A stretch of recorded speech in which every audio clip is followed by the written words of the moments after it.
Hello and welcome back. My name is Heather Hall. I'm a registered dietitian and a certified leap therapist, and I specialize in teaching you how to beat chronic disease and eat your way back to health.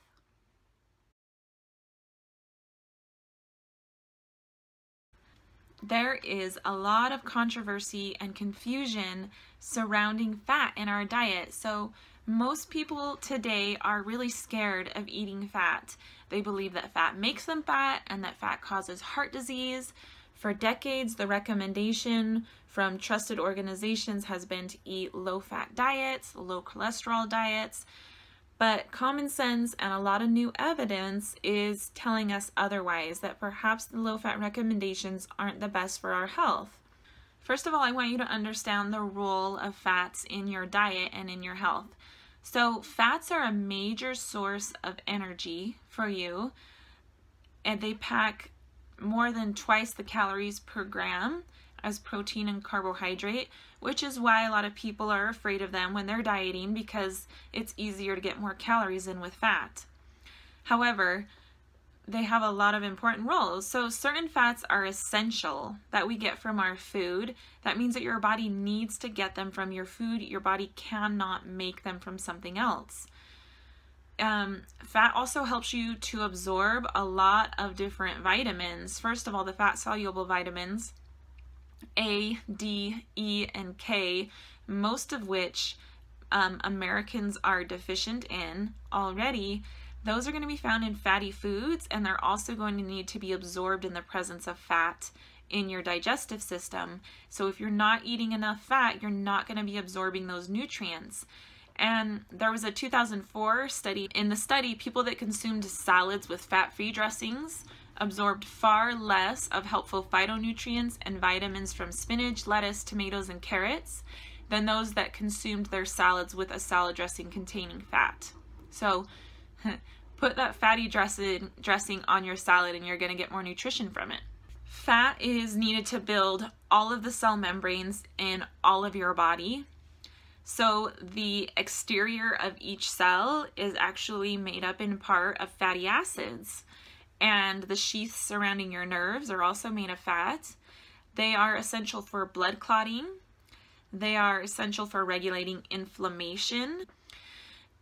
Fat is also really important for increasing your feelings of satiety and reducing your cravings when you're eating. So it really does help us to feel fuller for longer. And one study even showed that eating a high-fat diet can increase your metabolism by about 30%. So while you're getting more calories from your fat, it's also helping you to eat less because you feel fuller, and it's helping you to feel fuller for longer. And it might also be boosting your metabolism. So even though you might eat more calories, you're burning more calories as well. And I feel like the low-fat craze of the 80s and 90s and even 2000s has really increased our carbohydrate and especially our refined carbohydrate and sugar intake, and probably contribute to a lot of nutrient deficiencies and increased the obesity and heart disease rates in our country. I don't think the low-fat recommendations have really done us any favors. So one of the reasons why we believed for a long time that saturated fats were harmful was because a few decades ago, when heart disease was really skyrocketing and becoming a major health issue, the observation was made that saturated fats in your diet tend to increase the amount of cholesterol in your blood, and cholesterol in the blood had been associated with a higher heart disease risk. The jump in reasoning was then made that if saturated fats increase cholesterol and cholesterol increases heart disease, that saturated fats cause heart disease. Saturated fats do tend to raise cholesterol levels in the body, but they affect the good cholesterol as well as the bad. And also the bad cholesterol, or the LDL cholesterol, there are subtypes of that cholesterol, some of them harmful, some of them not, and so not all LDL cholesterol is even bad.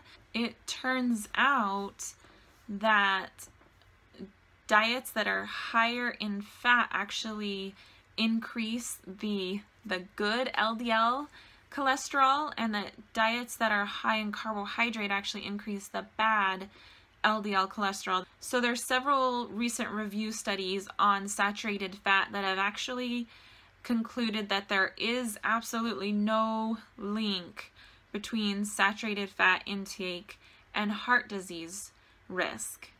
You can also look at a graph and see that right around the time when the low-fat recommendations came out is the same time that the obesity rates skyrocketed. So as fat intakes went down, obesity rates actually have gone up. So, in summary, reducing saturated fat doesn't seem to have any effect on the risk of heart disease or death. Replacing saturated fats with refined carbohydrates will increase your risk of heart disease, and replacing saturated fats with polyunsaturated fats may reduce the risk of cardiovascular events, but it makes no difference as far as heart attacks, strokes, or death. And then a huge new study published in the fall of 2017, or late summer perhaps. This was called the PURE study. They looked at the eating habits of 135,000 adults in 18 countries, high income, median income, low income nations, and they followed the participants' health for more than 7 years on average.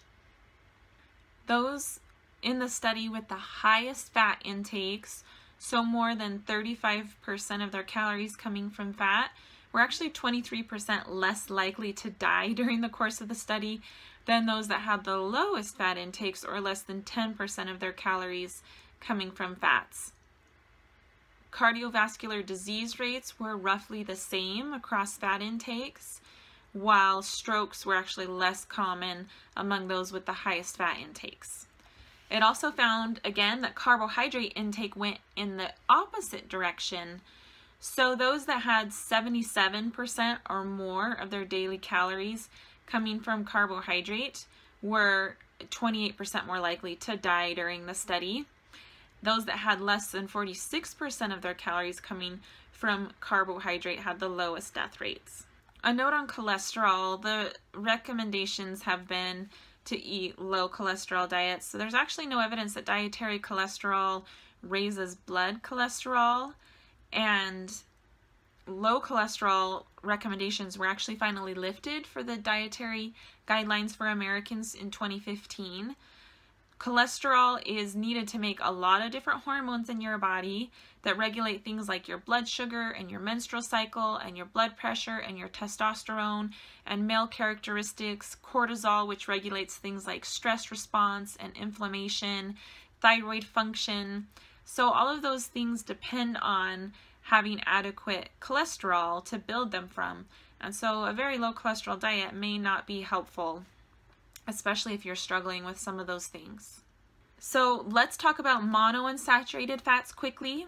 So there's a lot of evidence that monounsaturated fats are helpful, that they reduce the risk of heart disease, that they reduce insulin resistance, they can reverse adipose tissue dysfunction, that would help with weight loss, they can improve mood, reduce anger, they can reduce the risk of some cancers, and they're anti-inflammatory. So monounsaturated, there's really no debate that they're a really positive thing to include in your diet.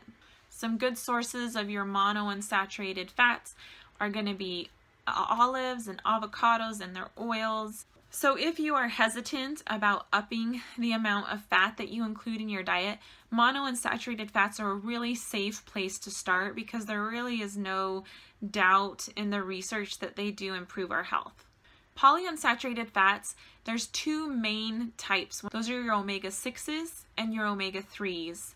Omega-6 fats are going to be found primarily in your vegetable oils, your industrial seed oils, so your corn, soybean, canola, all of those oils that we get from foods that really require an industrial process to extract those oils from them. And they're going to be very high in omega-6s.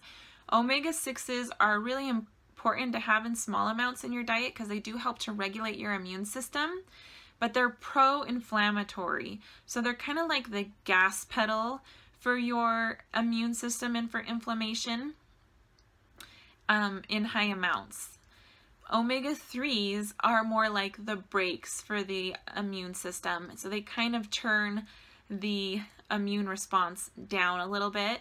And so it's like when you're driving a car and you have better control over the speed of the car when you have both a gas pedal and a brake, right? So when we have both omega-6s and omega-3s in our diets, then they can regulate our immune system better. And so we need both, but we need them in the proper ratios. So omega-3s are going to be found in flax seeds, chia seeds, leafy greens, some nuts and seeds. Omega-6s are also in nuts and seeds in small amounts. Fish oils or cold water fish are also going to be another great source of omega-3 fatty acids in your diet. So eating that a couple times a week can help to boost up that omega-3 ratio. And they're really important for, again, turning down the immune response. They reduce the risk of heart disease, autoimmune disease, they improve brain health. And the ratio of omega-6s to omega-3s should be somewhere around 3-to-1 so that you have control over both the brakes and the gas in your immune system. The problem with the standard American diet is that our ratio is typically 20-to-1. So we have way more of the pro-inflammatory omega-6s in our diet than we do of the anti-inflammatory omega-3s. And the problem with this is that we are already dealing with a lot of inflammation, and so that's only making the situation worse. And I do not recommend using vegetable oil, corn oil, soybean oil, or a lot of canola oil in your diet because that gives us omega-6 fatty acids in an unnaturally high amount. So if you're just to eat naturally whole foods that have small amounts of omega-6s in them, like the nuts and seeds, then that's going to be fine. You're going to be getting the right ratios of those. But when we start cooking with those oils and adding them to our dressings, then it really bumps up the amount of omega-6s that we're getting way above the ratio of omega-3s.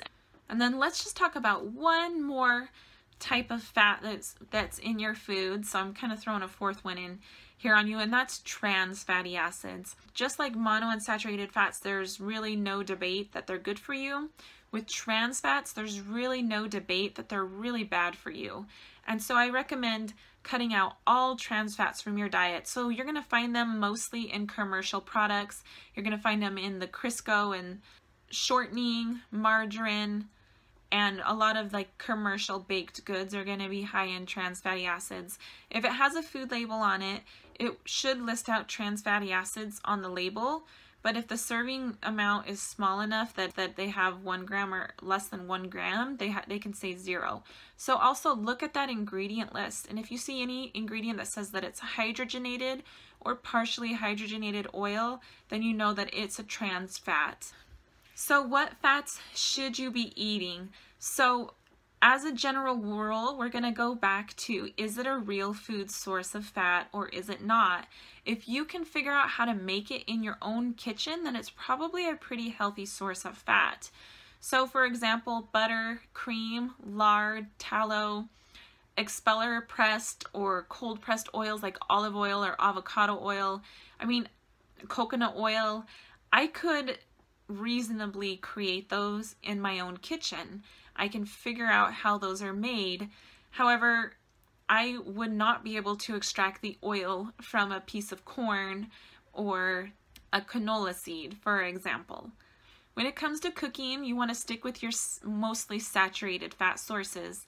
So animal fats and coconut oil are going to be a lot more stable for cooking with.